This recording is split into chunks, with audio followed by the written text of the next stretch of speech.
All right. So what would you like to go over since you're the only one here for right now? Um,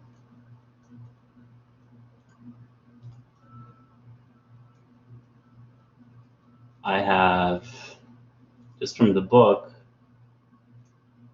I have linear functions, lines, planes, and hyperplanes. We have the Cauchy-Schwarz inequality. We have bilinear functions. We have symmetric, anti-symmetric property, determinants, and cross product.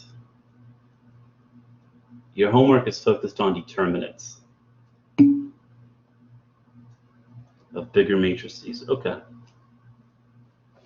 So let's try that. So the determinate function is defined by three properties. It's a function from, you have n, it's a function on n vectors. So it's a function from Rn, a copy of Rn, but n times.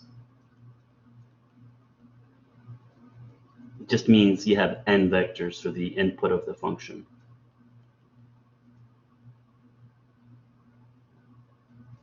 And what it returns is a real number.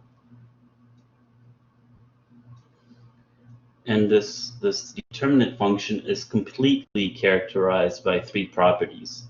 If you have a function that satisfies these three properties, then it's necessarily returns what the determinant would. So the properties are, let's call this function det. The determinate function is multilinear.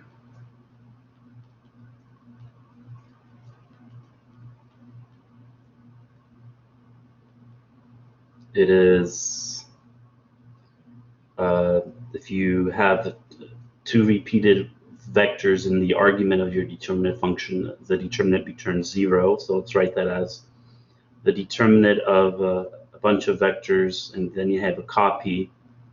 You have a vector that's repeated. It must necessarily return 0.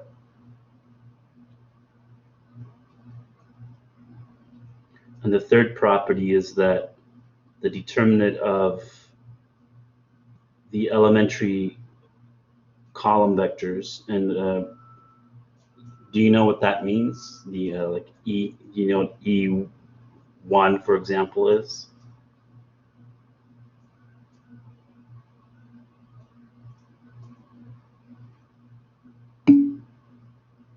E1 is a column vector where the first entry, the first component is 1, and the rest of the components are 0. So E2,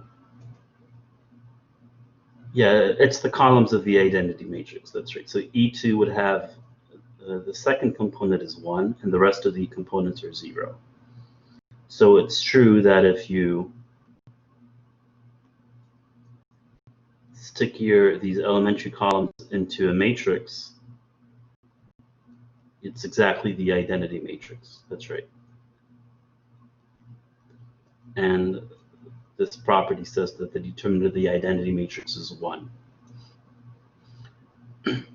And by the way, when they talk about the determinant of the matrix, they're talking about the function on the columns of that matrix, or equivalently the rows. Okay, so those are the three defining properties.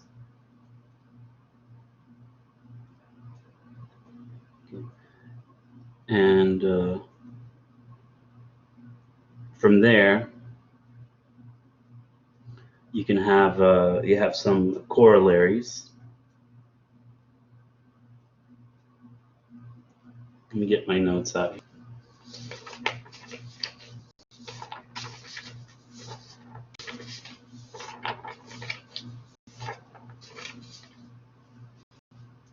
So one corollary is that if you want to compute the determinant of a matrix with two columns or rows equivalently, and you exchange those columns. So here we're going to exchange the vector u and v.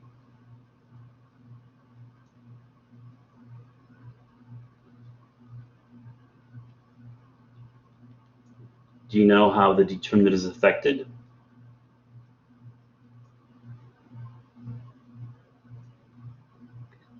You get just -1.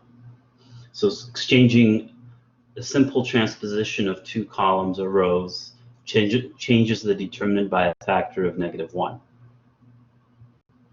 Okay. So that's important, exchanging two columns or rows.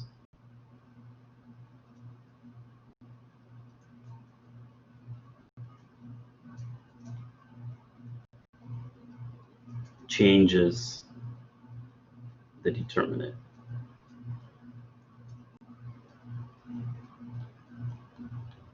by a factor of -1. Okay. And there's a proof for you in the book. It's not that hard. It really comes from properties 1 and 2. Okay. So that's good to know, because if we're computing a determinant, we can maybe the matrix, we can maybe simplify the matrix by exchanging rows and columns, right? Okay. Another property comes from multilinearity.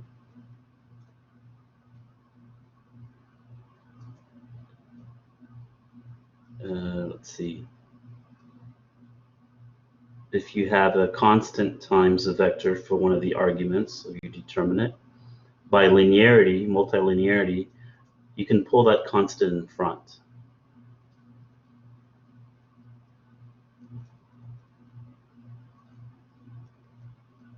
Okay, so that's very useful.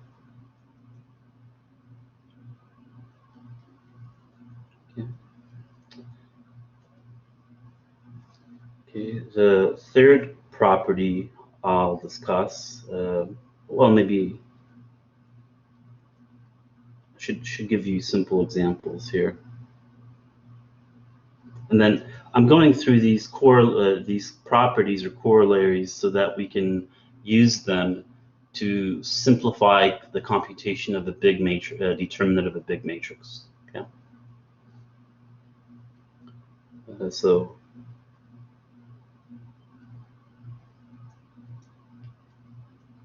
as a quick example, the determinant of the matrix 5, -3, 0, 0 is -15, as we all know. But technically, I guess, we think of this as determinant where the argument is two vectors from R2. And we can think of the first vector as 5 times E1, and the second vector is -3 times E2. Okay. So by this property where we can, by linearity, we can bring out the 5.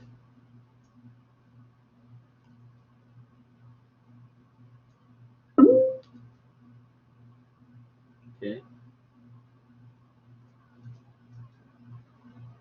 And then again, by linearity, we can bring out the -3.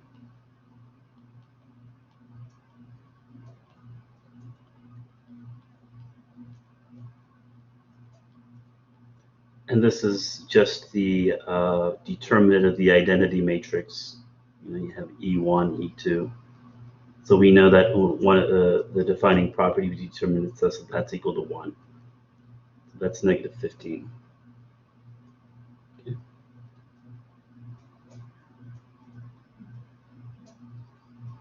Okay. Now,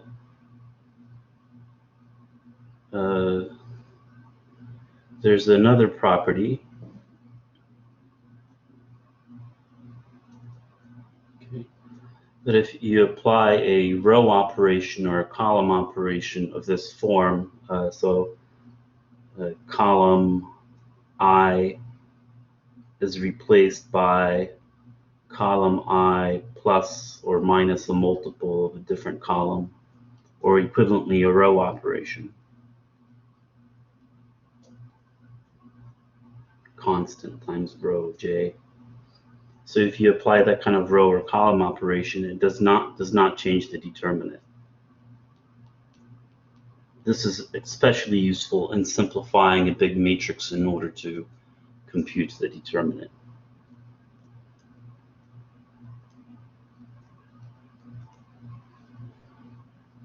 So for example, if I want to compute the determinant of 1, 3, -1, -2, what I can do is I can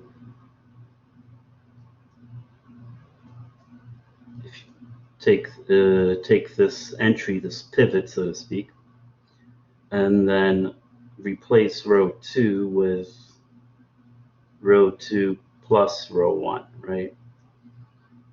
And because this is a row operation of this sort, it won't change the determinant. Okay. And what's useful about this kind of row operation is that it introduces zeros into your matrix. It makes your matrix sparser, so the determinant is easier to compute. So we get that's equal to the determinant of the resulting matrix, where we to row 2 we add row 1 to replace row 2,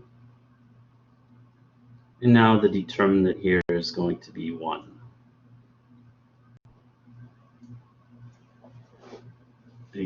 And that comes from the fact that the determinant of a diagonal matrix, or a triangular matrix, I should say, is just the product of the diagonal entries.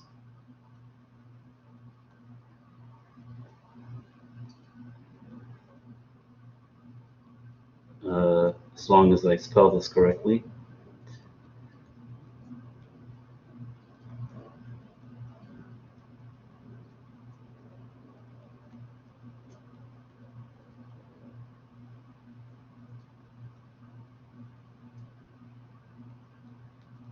Right, so if we can take a big matrix and reduce it to a triangular matrix, the determinant will simply be the product of the diagonal entries. So for example,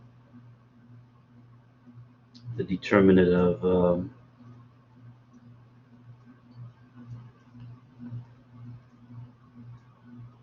it's an upper triangular matrix.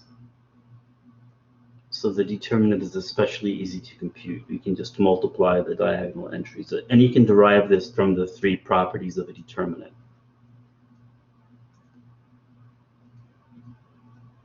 One times 4 times 6.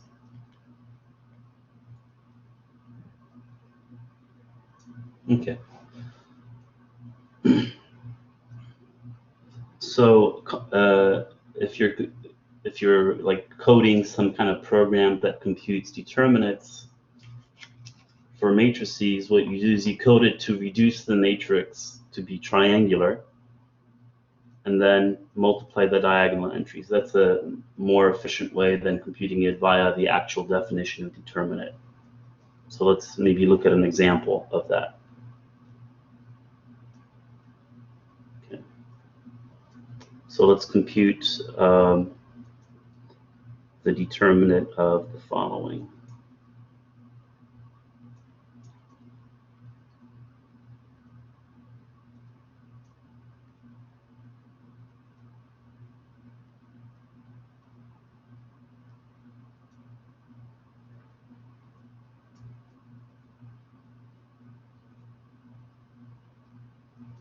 So the determinant of this matrix.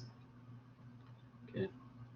So what we can do is apply row operations. Okay.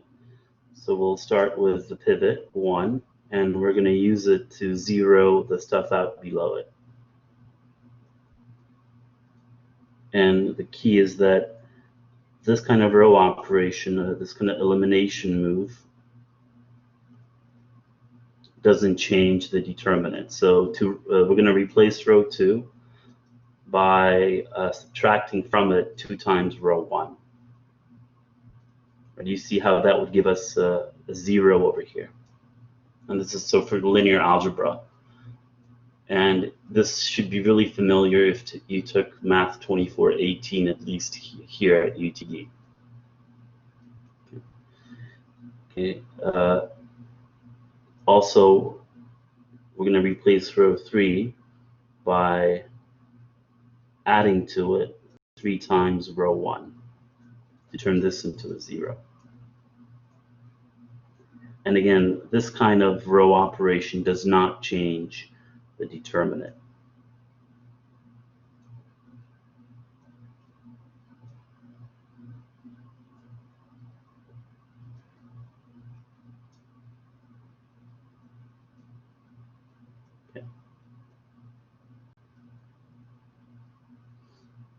So then we would move on to the next column down a row, and this is our new pivot, and we can use it to 0 this entry out. This -2. Again, our goal is to make this a triangular matrix so that we can very easily compute the determinant. So we're going to replace row 3 by adding to it 2 times row 2, because that's where the pivot is in row 2. Again, that won't change the determinant.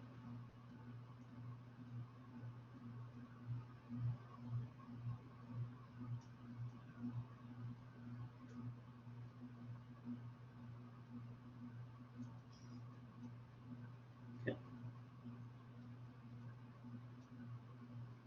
And we could keep going, but it's already like triangular, so the determinant is simply the product of the diagonal entries. So 1 times 1 times -1. Okay.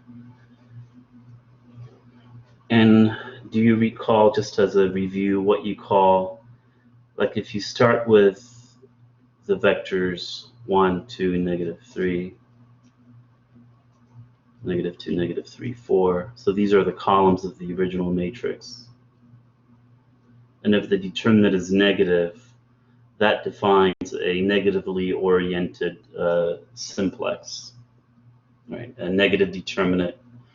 Bunch of vectors, you stick them into columns of the matrix, take the determinant. If it's negative, this determinant, then we say it's a negatively oriented simplex. If the determinant is positive, then it's a positively oriented simplex.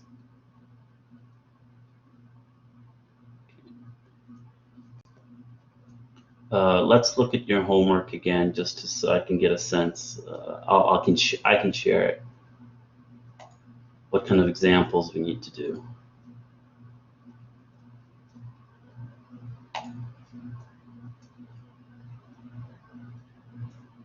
Right. Okay. So maybe we can do a smaller version of that. And just using the properties of determinants, that would be a little more difficult. But let's try a 3x3 example of that. Let's hope it works out.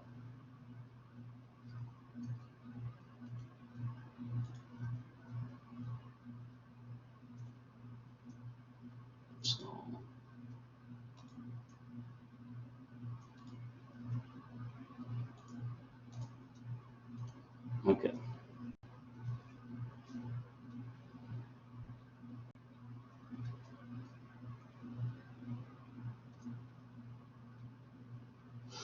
Okay, so let's try to, just using properties of determinants, the 3 properties.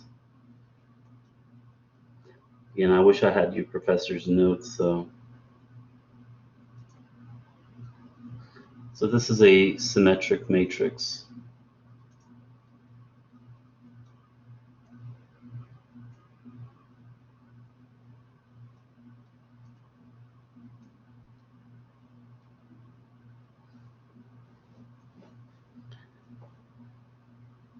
I would probably use the same procedure. I'm not sure what properties he's referring to. Can you give me a hint? Like Justin, if your mic is working, can you maybe talk me through which properties your professor is talking about? because there are the defining properties, multilinearity, repeated columns give you 0. The determinant of the identity is 1. You don't know. Okay, thank you. Or does he mean like does the professor mean like the corollaries that we've been using? Because I can do this problem like before, right? Where I can apply row operations. Yeah, what? Like row operations? He also did a lot of Laplace expansion.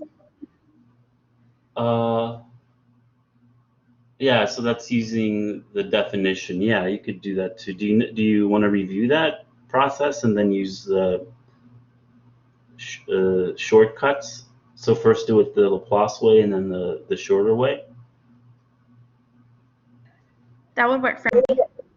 Okay. So the Laplace expansion way, just as a review, is where you pick any row or any column. Okay. Let's say we pick column 1. And there's that signature bit in the definition, like the very definition of determinant of some matrix.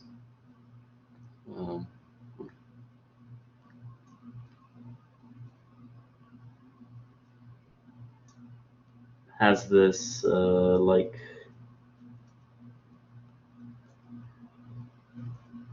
has the summation over all permutations P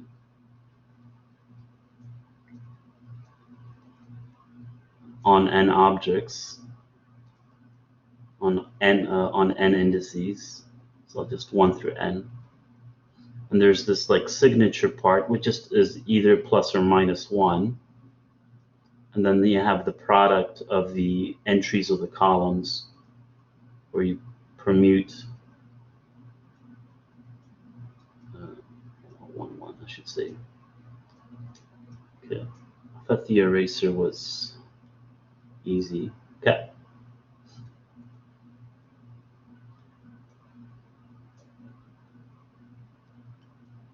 And so on. So this is from your book. Okay, but this definition, this computational definition of determinant is very much what gives us Laplace expansion. The signature part will be represented by a checkerboard pattern of plus and minus, where you always start with a plus at the top left and then alternate like a checkerboard. So what we're going to do is we're going to expand along any row or column here. I chose column 1, and you're going to have 1, and the plus corresponds to that 1, tells us not to change the sign, and then times the determinant of the submatrix you get if you were to knock out the row and the column that 1 entry is in.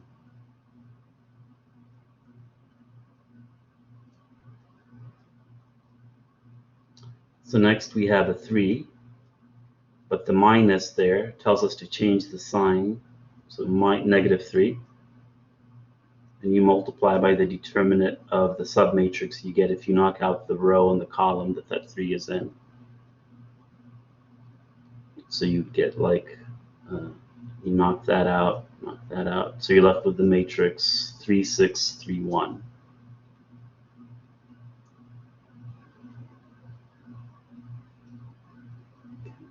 And then finally, you have a 6, and it corresponds to a plus.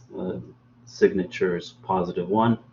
So plus 6 times the determinant of the submatrix you get if you knock out the row and the column the 6 is in.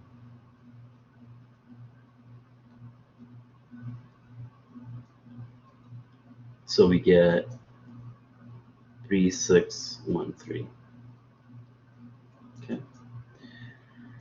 And then for a determinant of a 2 by 2 matrix, if you use the properties,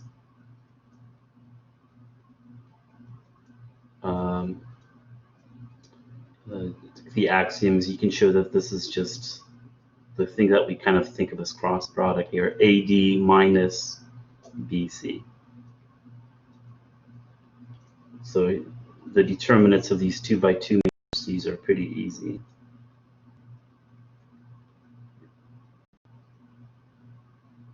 So 3 minus negative 18. 9 minus 6. So that's Laplace, right? And this, what's neat about that one is that it reflects the computational definition of determinant, and it works for any size square matrix. It's recursive because yes. Should your determinant after what you're multiplying by 6 be 3163 instead of 3613? Which one? The first 2 by 2 determinant, the second one, or the third one? The one you're multiplying by 6. The last one. So be 3613. So 9 minus 6. This is correct. Okay, I was looking at it wrong. I'm sorry. Yeah. So that's 3. So what is that? Negative 8 plus 45 plus 18. Okay, so 55 is the answer. Okay, so that's using Laplace expansion. We could have done the same thing, and this is the way I would program, use if I had to code an algorithm to do this.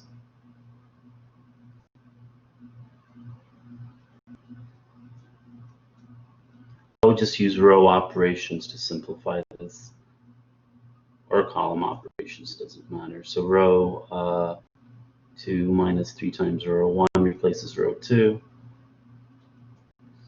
And again, taking advantage of the fact that this kind of row operation, which introduces zeros, thus making our matrix sparser, does not change the determinant.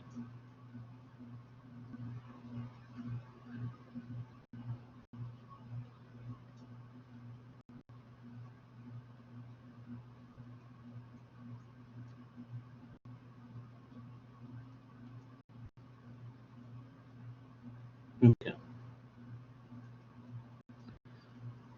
So even right now, if you just do those 2 row operations, you see that if you were to use Laplace expansion, you would wisely choose the first column because it has the most zeros. So you can just say that that's going to be 1. And again, plus and minus checkerboard pattern, so that which encodes the signature will be plus. Okay. And then times the determinant of the submatrix you get.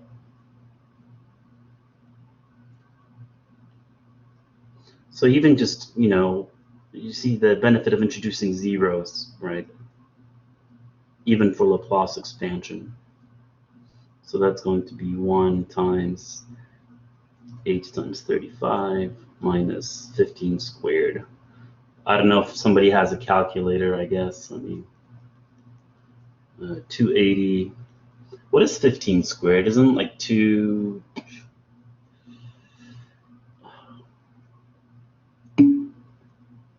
what is it? 225.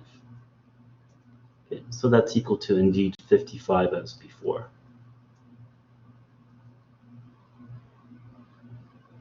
Okay.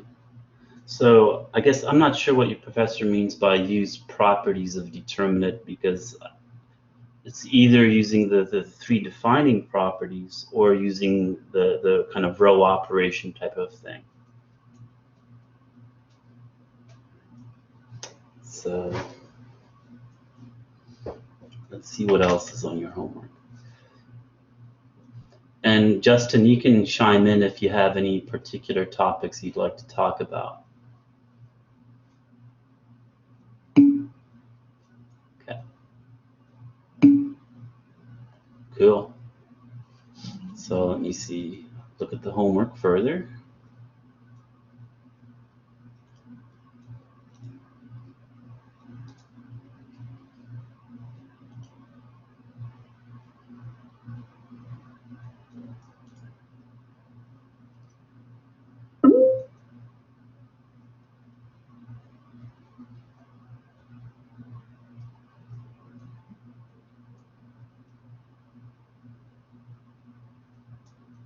So would you know how to deal with problem number 5? Do you have any idea of how to proceed with number 5? Okay. All right. So this has to do with orientation, and that's related to determinants. Okay. So let's look at the standard basis. Let's do this in R3, and you can generalize to R4.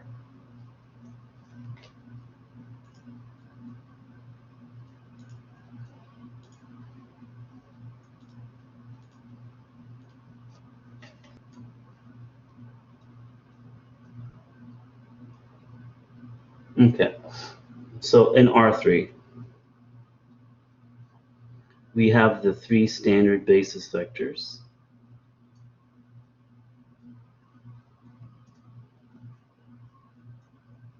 So they're a basis because they're linearly independent, and any vector can be expressed as a combination of these 3. Okay, and so what is the determinant of the matrix you get if you stick those vectors, those columns, right? Those vectors into columns of a matrix? Well, we all know you get 1. That's right. It's the determinant of the identity. That's right. Okay, and so it's a positive determinant, but what if you were to, let's say, switch the order? So what if you had E1 and then E3 and then E2?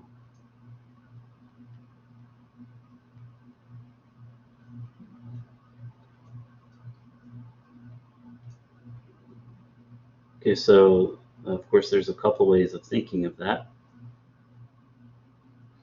One way is that notice that we simply exchange the columns 1 and 2 in the previous matrix, columns 2 and 3.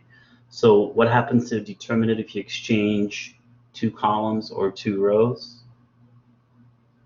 It changes by a factor of -1, that's right.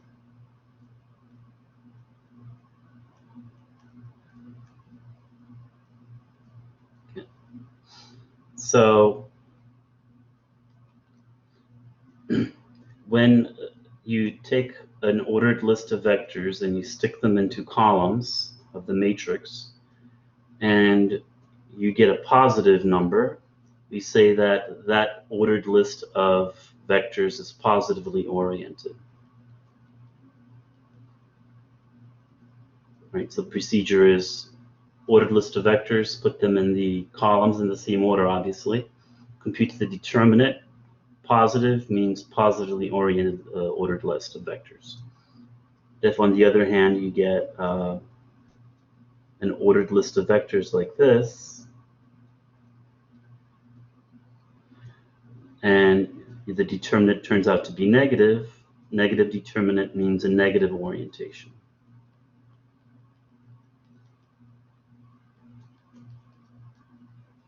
Okay. So if we have 3 vectors, a list of an ordered list of 3 vectors,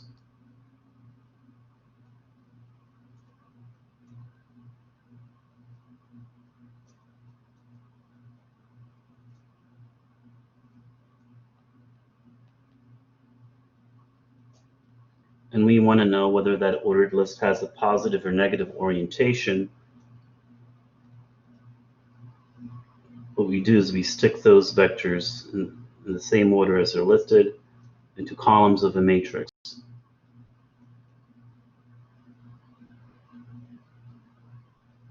And compute the determinant. So here you can use Laplace expansion. I'm going to use the properties, the row operations or column operations, whatever, remembering how the row operation affects or doesn't affect the determinant. So I'm going to exchange rows 1 and 2. So exchanging 2 columns or 2 rows changes the determinant by a factor of -1.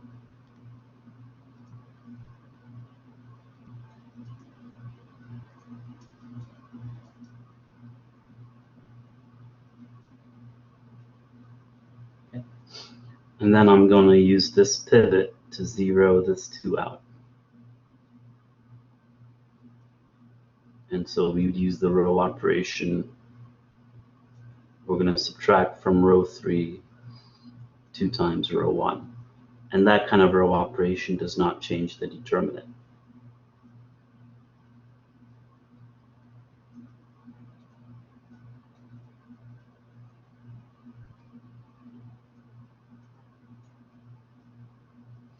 And here, because you have the first column already has, it's an elementary column already, you can just very quickly use Laplace expansion.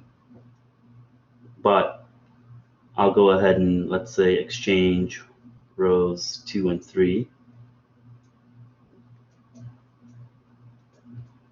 So that changes the determinant by a factor of -1. So now we have -1 times -1.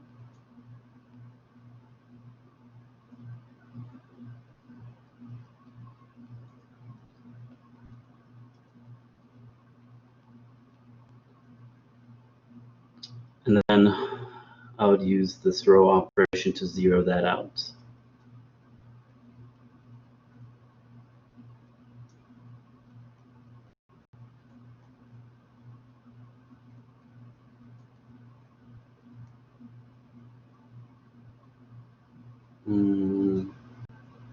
It's 2, 5.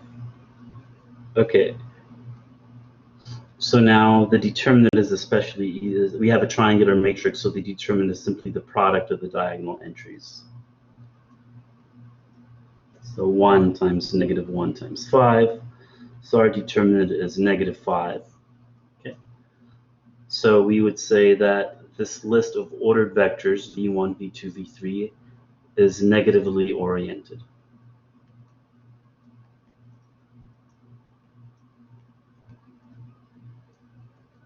And that's how you would deal with problem number 5, except you have 4 vectors in R4 instead of 3 vectors in R3.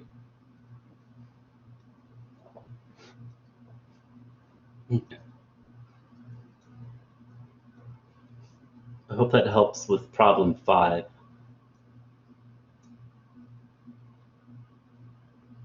All right. Cool. So I had syllabus for this review, and again, I didn't have a copy of your homework beforehand, and there's some new people here, so I was wondering if you wanted to ask questions about any of the following topics. You had linear functions and what they are and how they could be represented. A application of that would be maybe look at lines, planes, and hyperplanes. There's Cauchy-Schwarz inequality, bilinear functions, cross product. Do any of those pique your interest, or should I just start going through linear functions and reviewing lines, planes, and hyperplanes?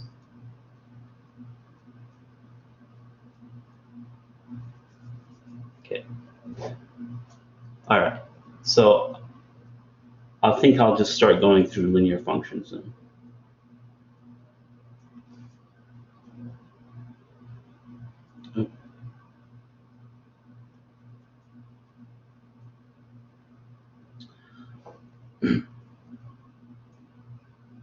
So linear functions are important because, like, when you talk about approximating a function, like this is from one variable calculus, when you try to talk about approximating functions near a point, you talk about tangent lines, right? You talk about linear approximations.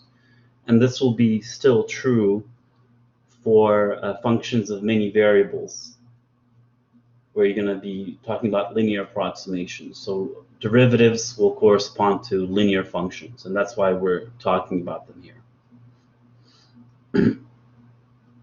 But if you have a function f from, let's say, Rn into Rm,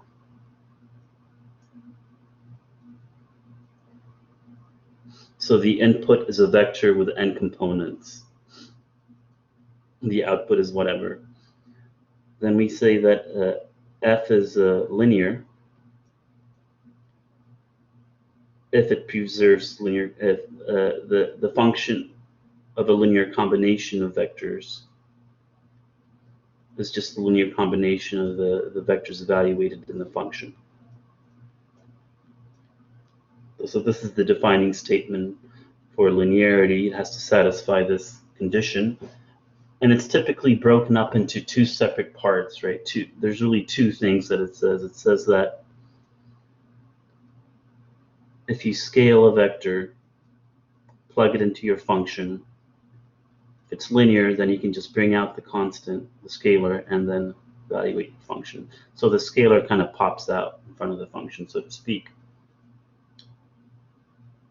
And the second condition is that if you add two vectors and plug them into your function,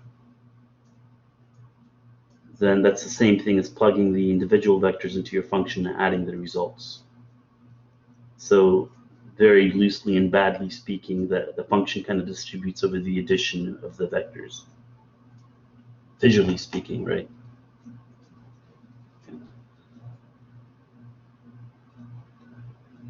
Okay, so let me get my notes on linear functions just to, I don't want to miss anything. All right. So in particular, if we look at functions, linear functions from Rn into R, just real numbers. So this is where you take a vector, you plug it in, and what comes out is a number, R, right, a real number.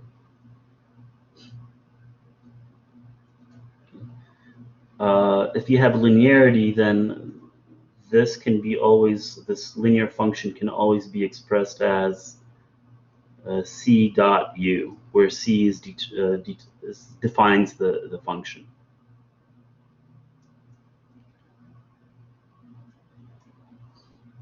Okay, and we'll look at an example of that. But to see that, imagine that you have vector U, and you can express it as, let's just use, let's say, 3 components as an example. You can express this vector as a combination of the E1, E2, and E3. Standard basis vectors.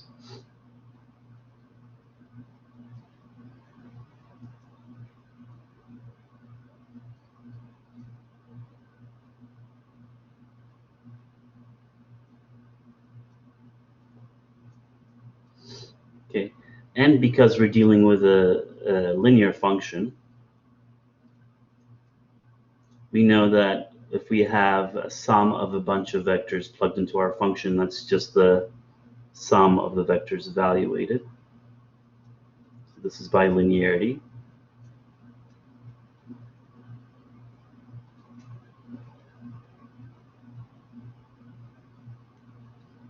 Okay, and the U1, U2, U3 are components of our vector U. Right. So they're just numbers. So again, it's like a scalar multiplying the vector E1, so you can just pull that in front.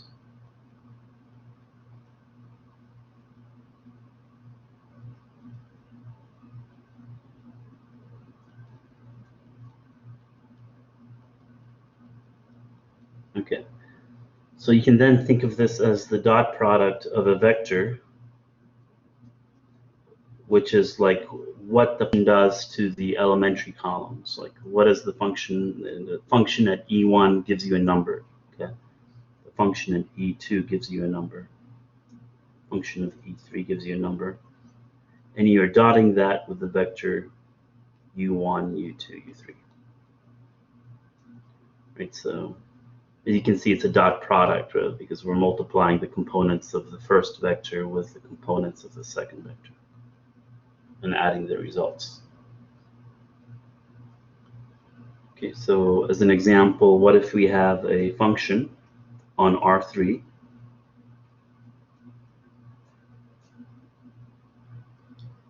into R? So we think of this as the input for this function is a vector with 3 components.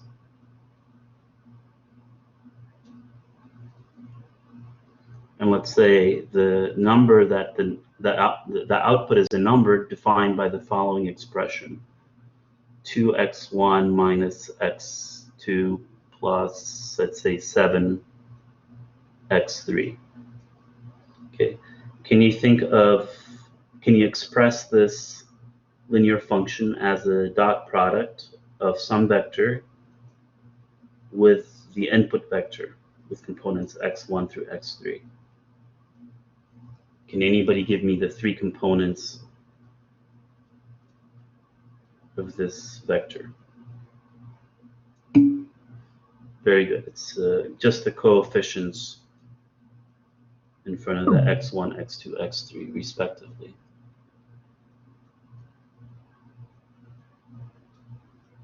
Okay.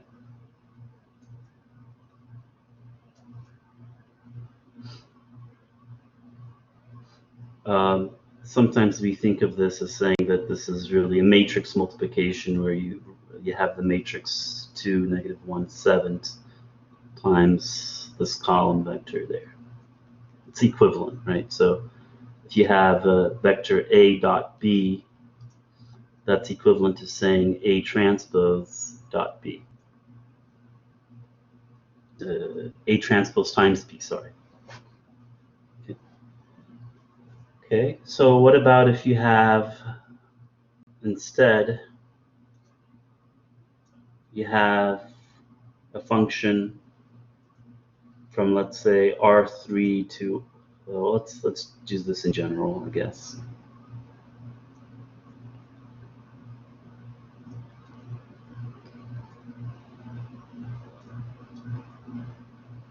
Rm into R, or Rn into Rm.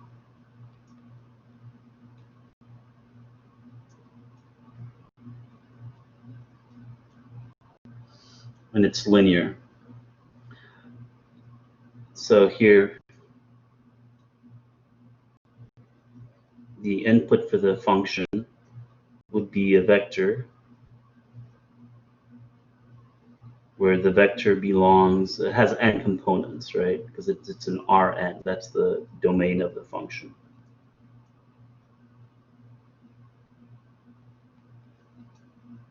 And what comes out is a vector, let's call it W, and W belongs in Rm. So W has m components.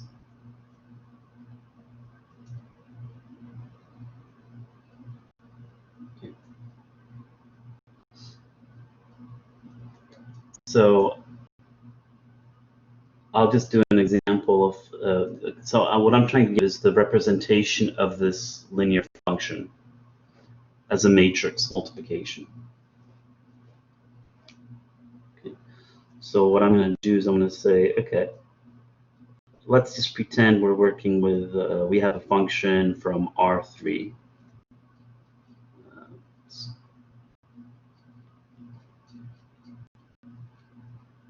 So the inputs are going to have our vectors with 3 components, and let's say to R2. Okay.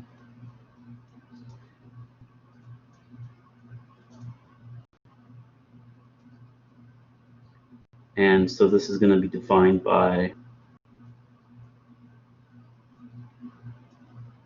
let's say the output vector has 2 components, so let's say x1 minus x3, and then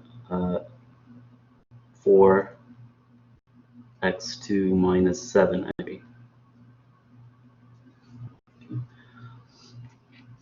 The idea is this could be expressed as some matrix, let's call it M, times the input vector.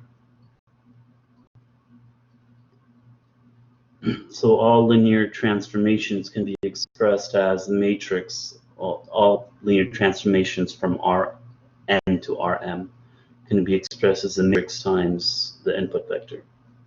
The question is, what is this matrix?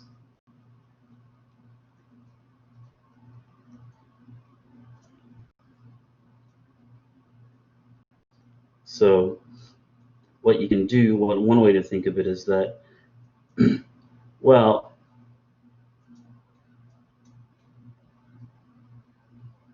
if I know what the vector does to the elementary basis vectors, then I know what it does to anything. So let me do it this way first. Okay, so imagine I take this output and I write it as a vector that consists of just the x1s. So I need to erase that.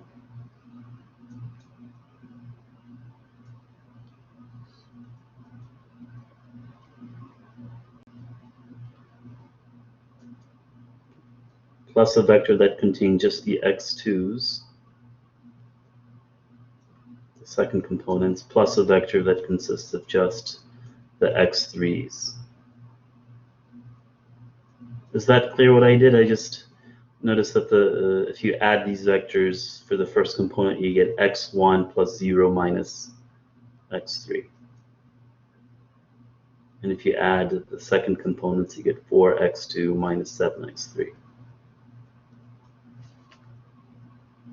So it's equal to this original output.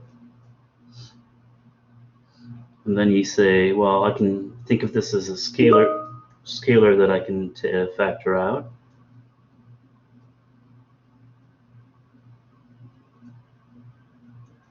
x2 is just a scalar that you factor out. And x3. And then if you maybe recall from linear algebra, when you have a combination of columns, a linear combination of columns, that's the same thing as the matrix with those columns times the vector whose which are the coefficients in that linear combination, right? So it looks like the function evaluated at x is equal to this matrix M times the vector x. So we say that this is the matrix that represents this linear function. Okay. Now another way people look at it is this matrix M is what you get if you plug in the elementary columns into your function. So the first column of the matrix would be the function evaluated at E1. The second column would be function evaluated at E2. And the function evaluated at E3. Okay. So let's see what that is. Here's E1.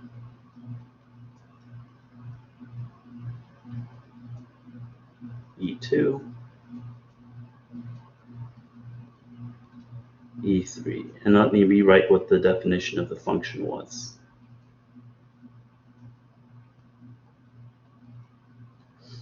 It was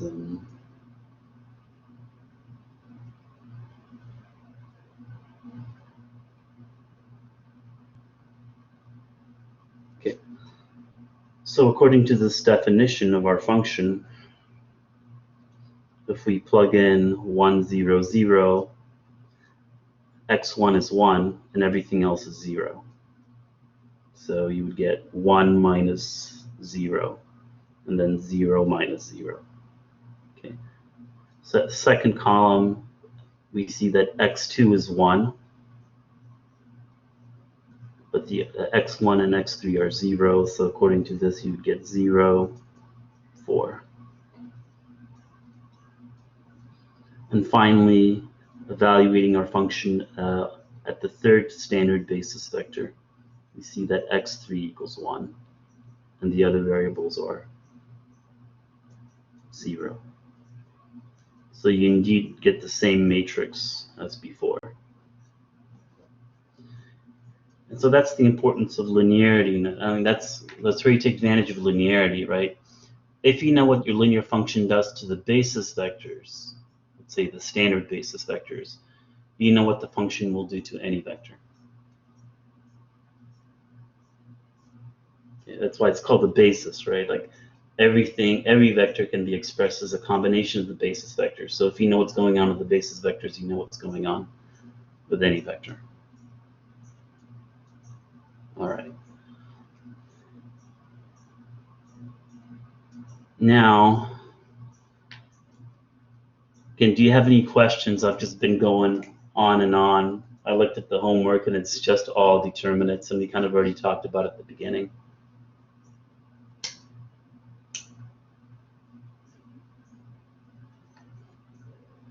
Any questions? Feel free to use your mic, by the way, if you want.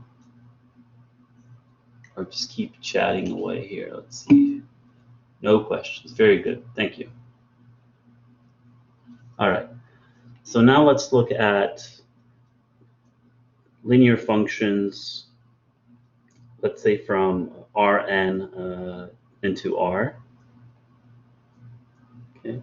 And this is related to lines and planes, hyperplanes. So imagine we have functions from R3 to R, and that this function is given by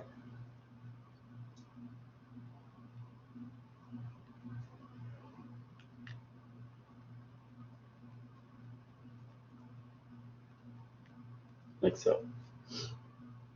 Okay, so we know that we can rewrite this as the dot product vector 3, -1, 5, and this input vector.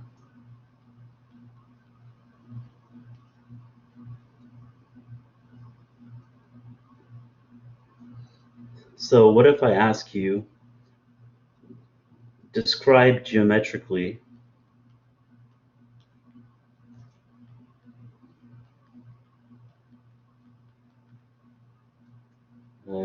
the set of all points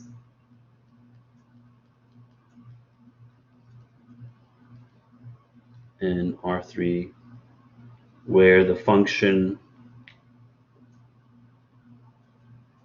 call these points x, where the function is equal to 0. What would that, well, if you consider all solutions, right, to this equation, what would you get geometrically?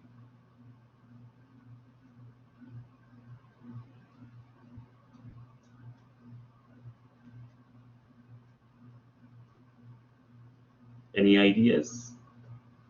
Well, okay, let's see. So we have f of x, where f of x, the vector x is given by 3x1 minus x2 plus 5x3 is equals to 0.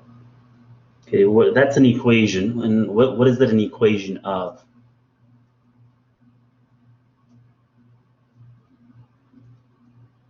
Do we call it a circle?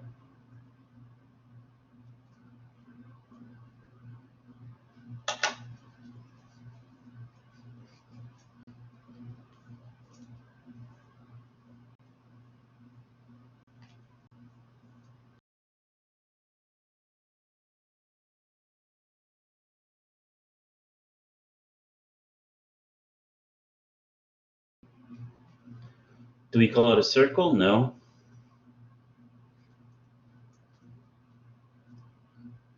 Any ideas what we call such geometrically what the solution to this equation is? Okay. It's a plane, and in particular, it's a plane through the origin.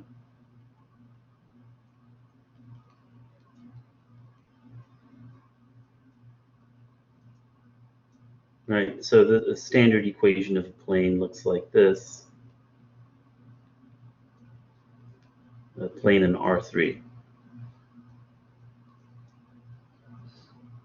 Okay, and how do we know that this plane goes through the origin?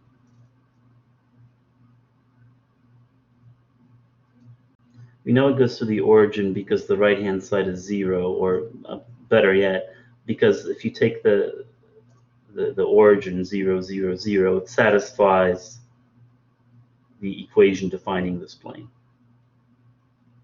right? So this is indeed equal to 0.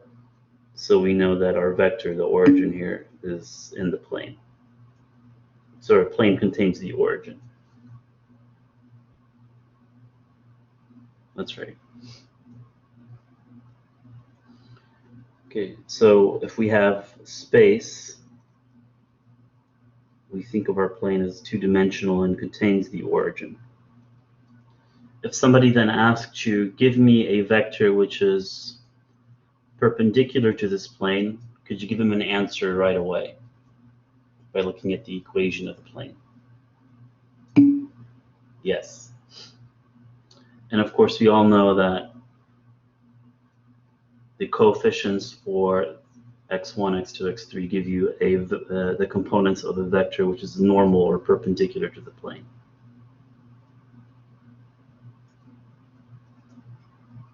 Okay, so sometimes we call this n. It's not a unit vector in this case, but it's just some normal vector. Any scaled version of this, as long as you're not scaling by 0, works. Cool.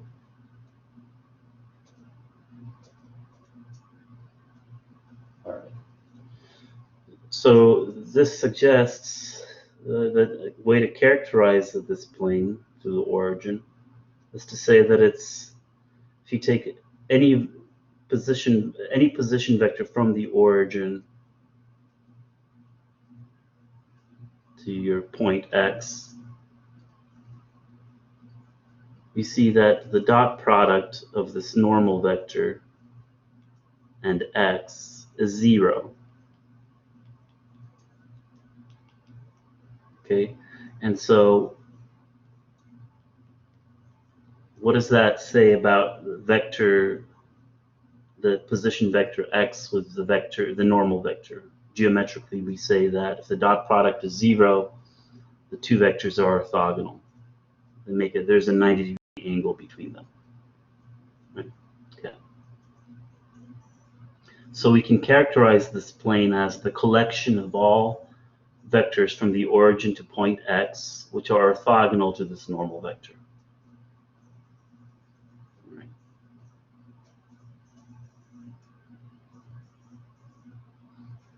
But what if you instead you have your linear function? What do I call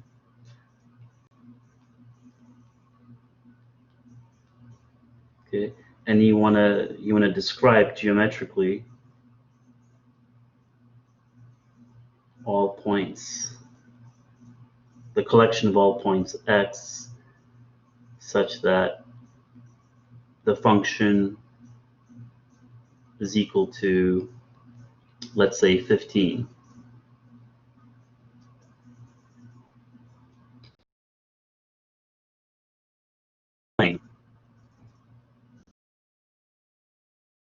We want the function at x to be equal to 15. Yes, it's still a plane in R3. But how is it different from the previous plane?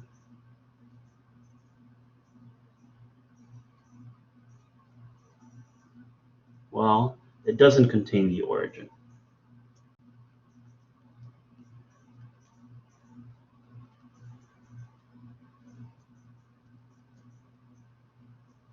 Right, we see that if you take the point 0, or the position vector 0, 0, 0, and you plug it into your function, you get 0. But that's not equal to 15. So this point is not in our plane. It doesn't satisfy the qualifying equation for that plane. So this plane does not contain the origin. Okay. But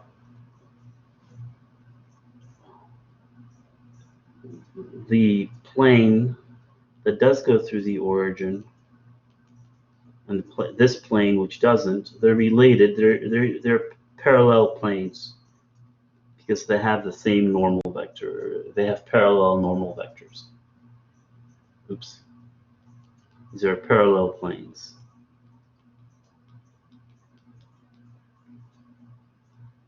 Because the normals are parallel. here they're equivalent, but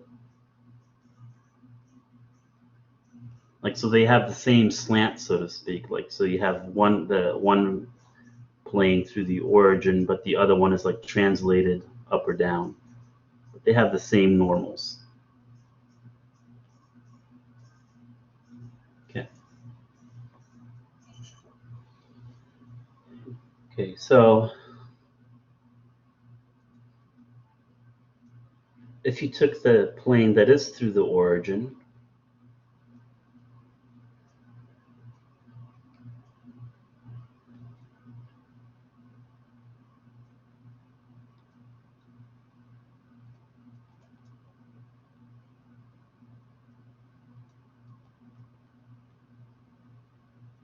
okay, so if you take let's say vector A and point A and point B in this plane,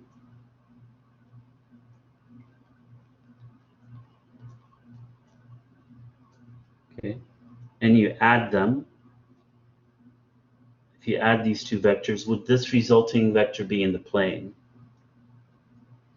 So we're taking 2 points in this plane, we're adding them, and the question is the resulting sum in the plane? What do you think?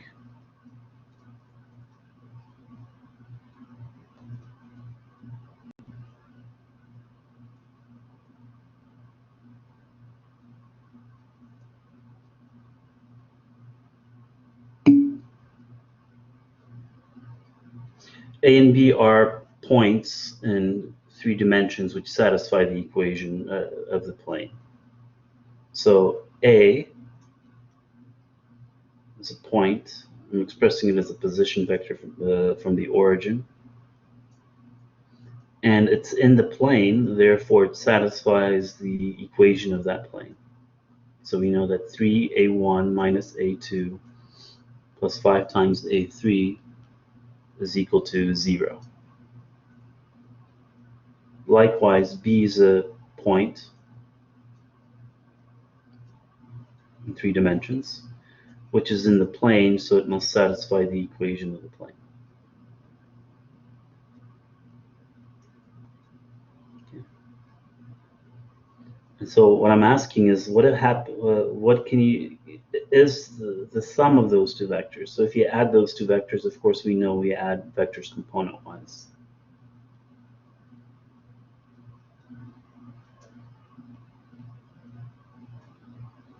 If you look at this resulting sum, is this vector in the plane? How do you check whether it is or isn't?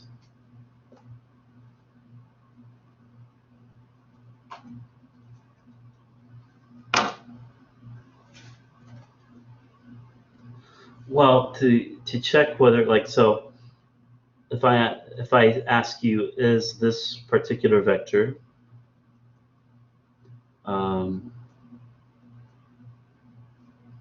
in the plane, how would you check? Well, you would check whether it satisfies the defining equation, right? Does it? Yeah, that's right. So we substitute into the equation. So you say, well, 2 times 1, 3 times 1, sorry, that's a 3, minus a -2 plus 5 times a -1. It's 3 plus 2 minus 5, that is equal to 0. So that point satisfies the equation of the plane, so the answer is yes, that's in the plane. Right? So likewise, abstractly, we would do the same thing here, right? We would say, well, to check whether this is in the plane, we simply plug the components of that point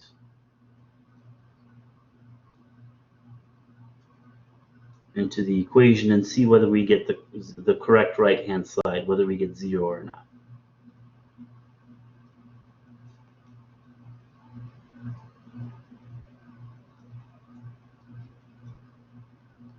You distribute, and then you combine all the the components of vector A together, like so, and then all the components of B.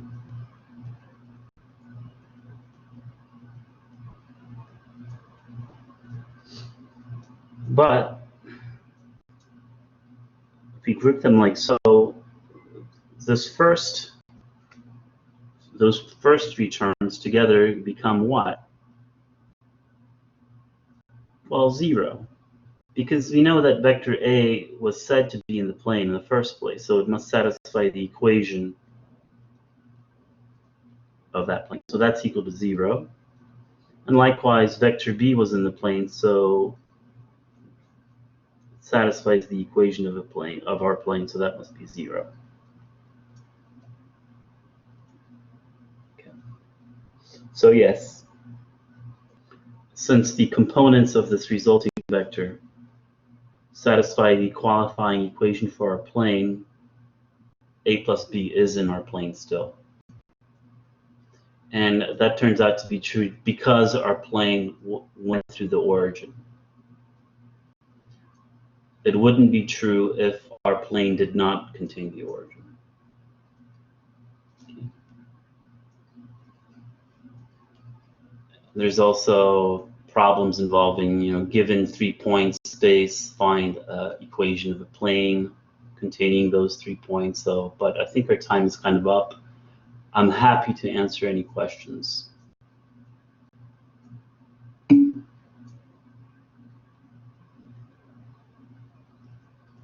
Does this work with other operations like subtraction, multiplication? What do you mean? Oh, like if you were to multiply like A1 with B1 or something like that? No, because it wouldn't be a linear function, right? So since if you have a linear function from Rn into R, we know that it can always be expressed as a dot product, right, of some vector with x. So this is always a simple combination of the x1, x2, x3, and so on. So that's a very good question, because if somebody asks you, is this a linear function? x1 times x2.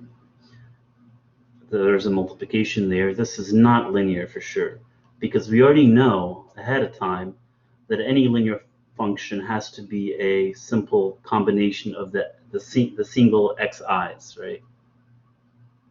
It has to equal to a sum of a multiple of the xi's. So you can't have like any of the components multiplied. You can't have like any of the components squared. You can't have something like a function, transcendental function of the components. But these are all not linear, because you already know what a linear function would look like, right? It's a simple combination of the xi's. Simple linear combination of the xi's.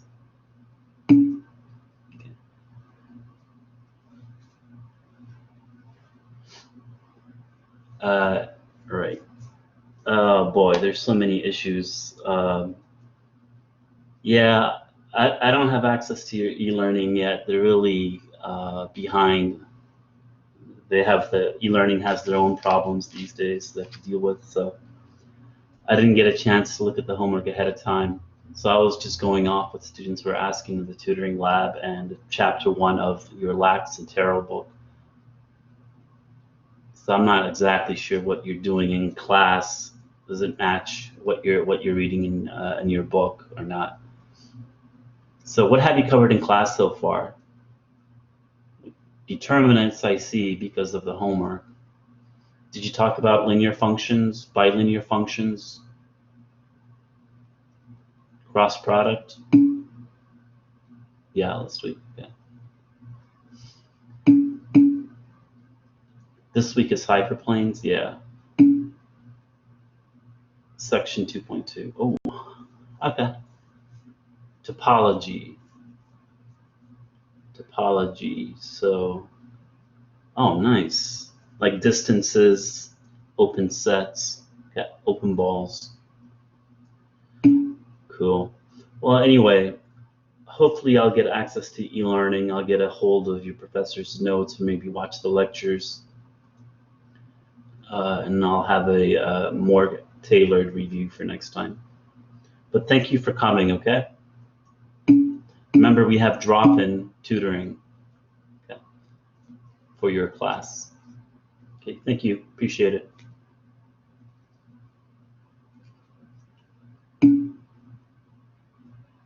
Oh, how to access drop-in tutoring? It's in this e-learning shell, so it's peer tutoring under, my organizations when you go to e-learning. But instead of hitting weekly reviews, you would click on virtual rooms. I think I can also give you a link to a video describing that a little bit better. Let's see if I can find it really quick.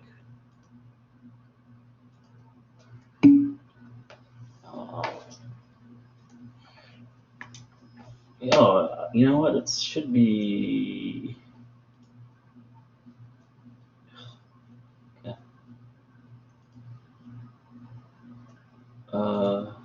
I'll get the link for you in just a second.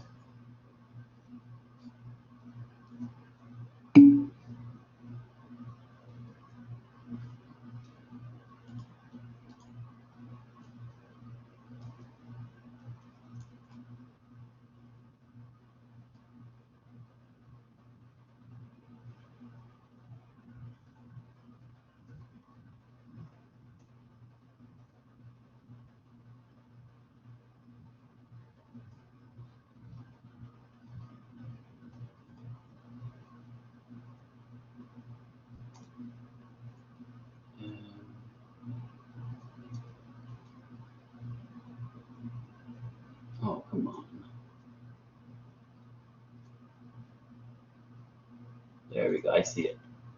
Log in to e-learning.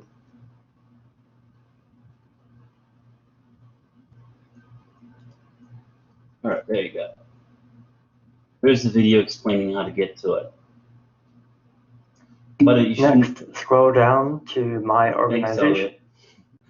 But it's self-explanatory. You click on virtual rooms.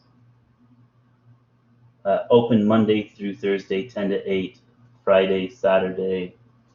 I don't know if you can get help in this class on Saturday, but Friday, Saturday, 10 to 5.